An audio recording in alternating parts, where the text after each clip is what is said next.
This is me, as I like to say, putting my lawyer hat on here, Buck. I read this ridiculous indictment as soon as it came down and was released yesterday afternoon. That was after we went off the air. And if you listen, Buck, you know, I said there has to be something that he is holding back. Because all of the reporting so far that effectively he's going to roll out the first ever indictment of a president, former president, leading presidential candidate in our nation's 240-year history. I couldn't believe that it was going to be over porn star payments and that he was going to, for an NDA that she violated, and that he was going to charge for every single payment that was made and try to trump this up into what eventually ended up being a 34-count indictment. I just couldn't believe that that was the entire substance of his case. And so what I want everybody to think about, and that's what it is. Can I just point out one thing that never gets said about this at all? That Stormy Daniels tried to sue Trump for defamation, and Trump won legal fees. Including more legal fees that were announced yesterday of, I believe, $121,000, and now she owes him over $500,000 in legal fee payments. I also think it's worth noting here, she tried to extort Trump over this alleged sexual relationship for 5 years. Now, again, I don't care. I've said this for a long time.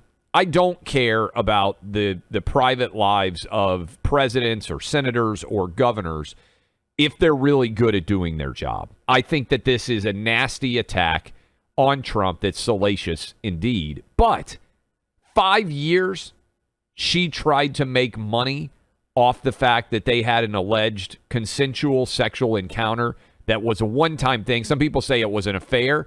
I think it's worth noting this is basically not even a one-night stand. It's like a 10-minute stand, right? Like, this is not a substantial relationship between the two of them.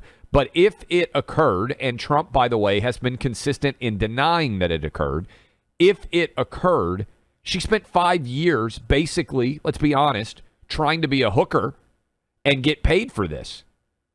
I mean, I think it is shameful. Now, on this front, on this legal situation in general, Alvin Bragg, I think, has given a monster gift to Donald Trump because this indictment is such balderdash, it is such refuse that Trump can say this is legally a direct political attack. And I think it's almost impossible for anybody else to argue, by which I mean no way on earth these charges would be brought against anybody other than a political adversary of a high level.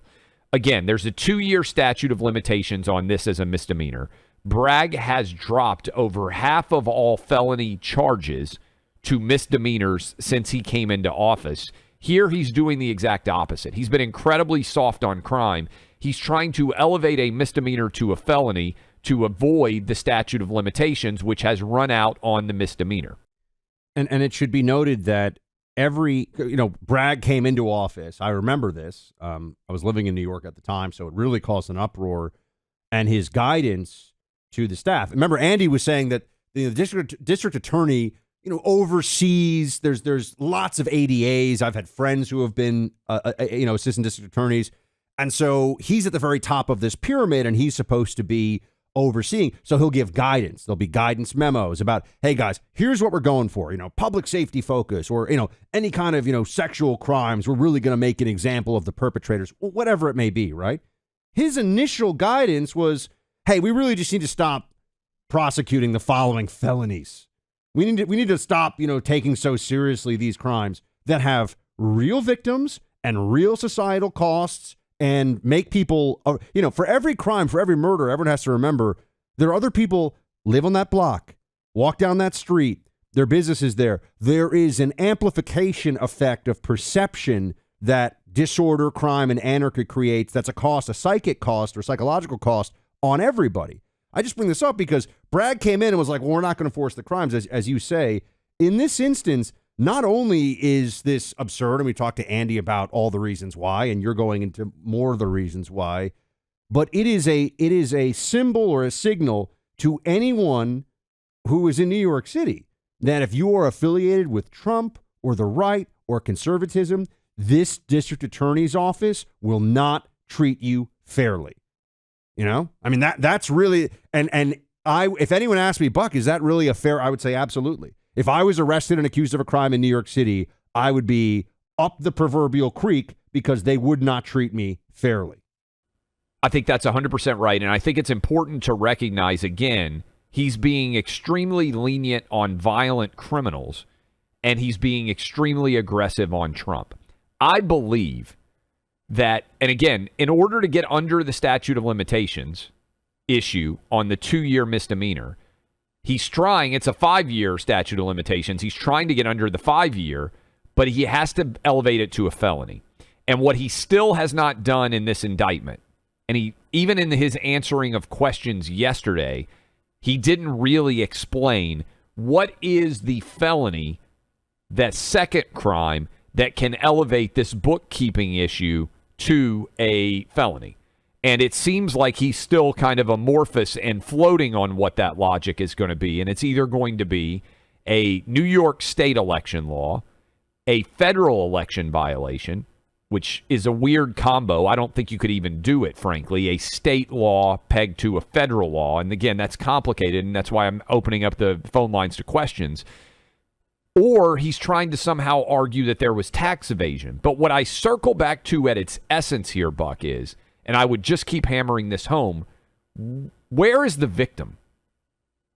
Where is the victim anywhere? Even in the tax reporting issues, it appears that Cohen himself even argues, I paid all my taxes fairly. Like, he's not even disputing that. And then the idea that you could combine a bookkeeping flaw with a federal election law, a state violation with a federal law, is flagrantly, it seems to me, unconstitutional and impermissible. I think this whole thing is dead on arrival. If you had a bunch of law students, or honestly a bunch of seasoned prosecutors, sit together in a room and try to come up with the flimsiest pretext, purposefully, right? Like, hey guys, here's your assignment. Come up with the most absurd, opaque charge that you could possibly forward against really anybody, but certainly a current presidential candidate. I don't think you do better than this. I think that this is at a level of farce, and I really do believe that that's how we have to think of it, that it would be hard to compete with this if you were trying to be farcical. And to your point about the victimhood, understand, I know this from contacts in the district attorney's office, that one of the things that they're always dealing with is just the sheer volume and the resources they have to bring against the sheer volume of cases. And that's why the victim issue is really important. Someone gets stabbed in the shoulder, because walking down the street, you got to do something about this, right? There's a person who will show up who is terrified, who is harmed, their family, etc. And so you devote resources to it. Even in serious situations, they're doing triage based on the man hours that this district attorney's office has, and also the bureaucratic hurdles that all these anti-cop, pro-criminal, nonprofit groups, etc., are always pushing. So they make the burden on the prosecutors so high that they're always doing triage. They're always essentially using prosecutorial discretion, pushed not by justice, but just by who do we have to assign to this case? And Clay, in that environment, think of the time, the effort, the resources that district attorney's office is going to put on this case with no victim and no crime. And in fact, if you wanted to say who is the victim here, and I haven't even heard anybody argue, well, it's Donald Trump. It's Trump. I mean, honestly, and I'm not even talking about for these charges. And this is important, and I don't hear anybody saying it. Whatever you think of Stormy Daniels or Karen McDougal or any of these women, right? Trump paid Stormy Daniels $130,000, and she signed an NDA expressly so she would not talk about this story. That's why he paid his own money to her. And she talked about the story anyway. So if anything, Trump is the victim here of Stormy Daniels breaking their contractual agreement. Same thing with Karen McDougal. And so the idea, if you really are searching aggressively for who the victim is in all of these scenarios, it's actually Trump.